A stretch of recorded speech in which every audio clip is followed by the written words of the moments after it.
رمضان رمضان رمضان رمضان مہمان بن کے آیا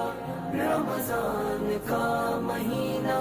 صد شکر ہم نے پایا رمضان کا مہینہ۔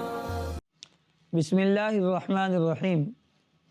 عن علی رضی اللہ تعالی عنہ قال سمعت رسول اللہ صلی اللہ علیہ وسلم یقول خیر نسائیہ مریم بنت عمران وخیر نسائیہ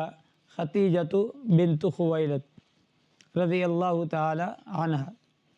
او کما قال علیہ الصلاۃ والتسلیم۔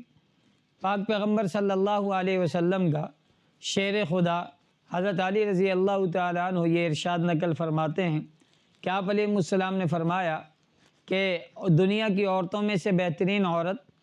ایک حضرت مریم علیہ السلام اور اسی طرح دوسری حضرت خدیجہ رضی اللہ تعالی عنہا ہیں۔ فرمایا یہ دونوں عورتیں دنیا کی بہترین عورتوں میں سے ہیں۔ بعض علماء نے اس پر یہ وضاحت فرمائی ہے کہ مراد اس سے یہ ہے کہ دنیا کی جتنی بھی عورتیں ہیں یہ دونوں عورتیں ان سے برابر ہیں مرتبے میں اور ان سے زیادہ بڑی ہیں۔ اور بعض علماء فرماتے ہیں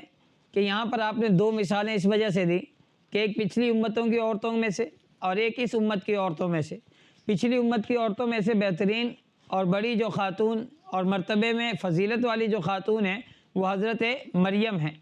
اور جو ہماری امت محمدیہ صلی اللہ علیہ وسلم ان میں سے جو بہترین عورت ہیں مرتبے والی ہیں افضلیت والی ہیں اور سب سے بڑی ہوئی ہیں فرمایا وہ حضرت خدیجہ رضی اللہ تعالی عنہا ہے۔ لیکن کیونکہ ہماری امت یعنی پاک پیغمبر صلی اللہ علیہ وسلم کی پیروی کرنے والی امت محمدیہ یہ خیر الامم ہے، پچھلی امتوں میں سے سب سے بہتر ہے، اس لحاظ سے بھی حضرت خدیجہ رضی اللہ تعالی عنہا کا درجہ باقی خواتین سے حتیٰ کہ حضرت مریم علیہ السلام سے بھی بڑھ جاتا ہے۔ آپ علیہ السلام کی یہ زوجہ مبارک محترمہ ہے، پہلی بیوی حضرت خدیجہ رضی اللہ تعالی عنہ، انہیں ام المؤمنین ہونے کا اعزاز حاصل ہے۔ حضرت خدیجہ رضی اللہ تعالی عنہ کے والد محترم بہت بڑے تاجر ہیں، علاقے میں تجارت کرتے ہیں، اور ان کی شادی پہلے ابو حالہ سے ہوئی، پھر ان سے بیوہ ہوئیں، پھر عتیق سے ہوئیں، پھر ان سے بیوہ ہوئیں، 2 مرتبہ یہ بیوہ ہوئیں، اور پھر بعد میں ان کے والد صاحب بھی انتقال کر گئے اور تجارت کی ساری ذمہ داریاں ان کے کاندھوں پر آ گئیں۔ حضرت خدیجہ رضی اللہ تعالیٰ عنہ نے خیریت کے ساتھ تجارت کے معاملات سر انجام دیے، اور اہل عرب کا یہ دستور تھا کہ وہ اپنے مال کو کسی تاجر کے حوالے کرتے اور اس سے نفع کی شرح مقرر کر لیتے، بھائی اس مال کو لے جائیں کسی دوسرے علاقے میں فروخت کریں، وہاں سے خرید کر لا کے یہاں فروخت کریں، جو نفع ملے گا وہ آدھا ہے، وہ چوتھائی ہے۔ حضرت خدیجہ رضی اللہ تعالی عنہ کے پاس جب نبی صلی اللہ علیہ وسلم کی شہرت پہنچتی ہے کہ پاک پیغمبر صلی اللہ علیہ وسلم امین بھی ہیں، نوجوان ہونے کے باوجود محنت کرنے کا مزاج ہے، تو انہوں نے یہ پیشکش اپنے غلام میسرہ کے ذریعے آپ تک پہنچائی کہ اگر آپ میرا مال لے جائیں اور لے جا کر اس کو فروخت کریں تو اس مال میں سے جو نفع ہوگا دگنا آپ کا ہوگا، یعنی جتنا ہم پہلے کسی کو دیتے تھے اس سے دگنا ہم آپ کو دیں گے۔ آپ علیہ السلام نے اپنے چچا جن کی زیر کفالت تھے حضرت ابو طالب سے مشورہ کیا اور کرنے کے بعد ان کی حامی بھر لی، اور انہوں نے حضرت میسرہ کو آپ کے ساتھ بھیجا، تجارت پر گئے، نفع کیا، نفع کے بعد جب واپس آئے اور آنے کے بعد نفع آپ کے حوالے کیا تو حضرت خدیجہ حیران ہوئی، جتنے بھی لوگ پہلے جاتے تھے ان سے زیادہ نفع آپ علیہ السلام نے انہیں لا کر دی۔ حضرت میسرہ سے حالات پوچھے، حضرت میسرہ نے بتایا، آپ کی صفات کو بتایا، آپ کے بارے میں واقعات کو بتایا، پیش آنے والے ساری معاملات آپ کے سامنے رکھ لی۔ تو حضرت خدیجہ رضی اللہ تعالی عنہ اگرچہ انہیں پہلے کئی مردوں نے نکاح کا پیغام بھیجا تھا، اللہ نے حسن بھی دیا تھا، جمال بھی دیا تھا اور مال بھی دیا تھا، تو نکاح کا پیغام آ رہا تھا اور بڑے بڑے لوگوں کا آیا، سرداروں کا آیا، سردار زادوں کا آیا، لیکن یہ انکار کرتی رہیں، نکاح کے لیے تیار نہ ہوئی۔ ان کی ایک سہیلی تھی حضرت نفیسہ، انہیں بلایا اور انہیں کہا کہ میں چاہتی ہوں میں محمد صلی اللہ علیہ وسلم سے شادی کر لوں، اور انہیں رازدار بنا کر بھیجا کہ آپ جائیں اور پوچھ کر آئیں، لیکن نام میرا نہ آئے، پہلے ان کی رائے جاننے کی کوشش کریں۔ حضرت نفیسہ آئیں اور آنے کے بعد ان سے ان کی رائے کا پوچھا کہ آپ بتائیں نکاح کیوں نہیں کرتے؟ آپ علیہ السلام نے جواب دیا، بھئی میں تو نادار ہوں، یتیم ہوں اور میں کمزور ہوں، میرے پاس اتنا مال دولت کہاں ہے کہ کوئی عورت مجھ سے نکاح کرے، نکاح کے خرچے ہیں، آگے اس کی ذمہ داریاں ہیں۔ تو حضرت نفیسہ فرمانے لگی کہ اگر کوئی ایسی عورت ہو جائے جو آپ کی کفالت اٹھا لے، جو آپ کے بوجھ کو اپنے بوجھ سمجھ لے، تو آپ ایسی عورت کو تلاش کر لیں۔ تو فرمایا میں ایسی عورت کہاں سے؟ کہا میری نگاہ میں ایک ہے۔ پوچھا کون؟ کہا حضرت ختیجہ رضی اللہ تعالیٰ۔ کہا اگر وہ تیار ہیں تو میں بھی تیار ہوں۔ نفیسہ نے پیغام دیا، حضرت ختیجہ نے حامی بھری، پیغام پہنچا آپ علیہ السلام تک۔ پھر آپ علیہ السلام نے ابو طالب سے مشورہ کیا، مشورہ کرنے کے بعد حامی ہوگی، اور ابو طالب نے ہی آپ کا نکاح پڑھایا۔ اور خطبہ نکاح کے موقع پر ابو طالب نے نبی صلی اللہ علیہ وسلم کے اوصاف ذکر کی کہ یہ میرا بھتیجا ہے اور اس کے یہ خوبیاں ہیں، یہ امانت دار ہے، یہ سچا ہے، یہ جو بات کا پکا ہے، یہ وعدہ خلافی نہیں کرتا۔ یہ ساری کی ساری خوبیاں آپ علیہ السلام کی حضرت ختیجہ کے سامنے رکھ لیں۔ حضرت ختیجہ رضی اللہ تعالیٰ عنہ کا نکاح ہوا، اور نکاح ہونے کے بعد آپ علیہ السلام کی جتنی بھی اولاد ہیں ساری کی ساری حضرت ختیجہ رضی اللہ تعالیٰ عنہ سے ہوئی۔ سب سے پہلے پاک پیغمبر صلی اللہ علیہ وسلم کے بیٹے پیدا ہوئے جن کا نام ہے قاسم، جس کی وجہ سے آپ کی کنیت رکھی گئی ابو القاسم، یعنی آپ علیہ السلام کو ابو القاسم کہا جاتا تھا حضرت قاسم رضی اللہ تعالیٰ عنہ کی وجہ سے، لیکن بچپن میں فوت ہو گئے۔ پھر دوسرے نمبر پر حضرت زینب پیدا ہوئیں، اور یہ اور حضرت قاسم یہ بعثت سے پہلے، یعنی آپ نے اعلان نبوت نہیں فرمایا اس سے پہلے۔ اس کے بعد پھر آپ کا بیٹا عبداللہ پیدا ہوا، جن کو طیب بھی کہا جاتا ہے، طاہر بھی کہا جاتا ہے، اور بعض لوگ کہتے ہیں طیب طاہر ایک اور بیٹا تھا ان کا نام تھا، لیکن اکثر مفسرین اور سیرت نگاروں کی یہی رائے ہے کہ عبداللہ کے ہی دو اور نام تھے، طیب اور طاہر، کیونکہ یہ بعثت کے بعد پیدا ہوا، اس وجہ سے یہ لقب تھے ان کے کہ پاکیزہ بھی ہے، طیب ہے اور طاہر ہے۔ اس کے بعد لگاتار آپ علیہ السلام کی 3 بیٹیاں پیدا ہوئیں، حضرت رقیہ، حضرت ام کلثوم، حضرت فاطمہ رضی اللہ تعالی عنہن۔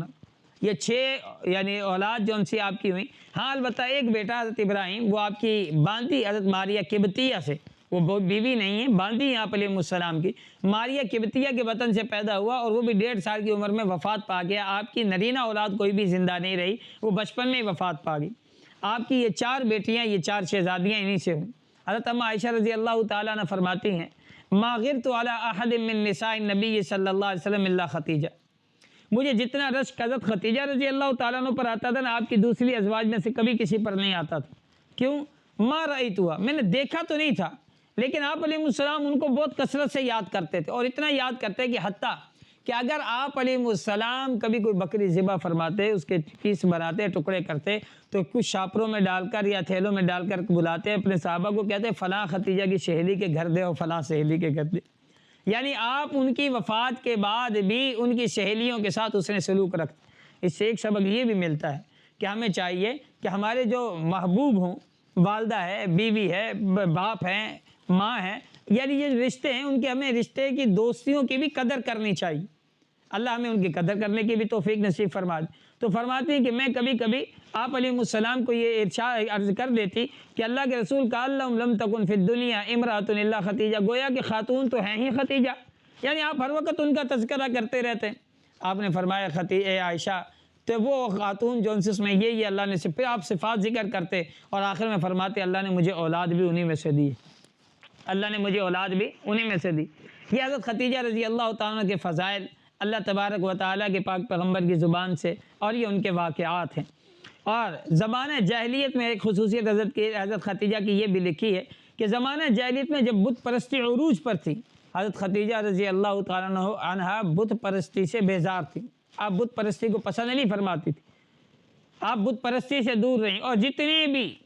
اس زمانے کے رسم و رواج رائج تھے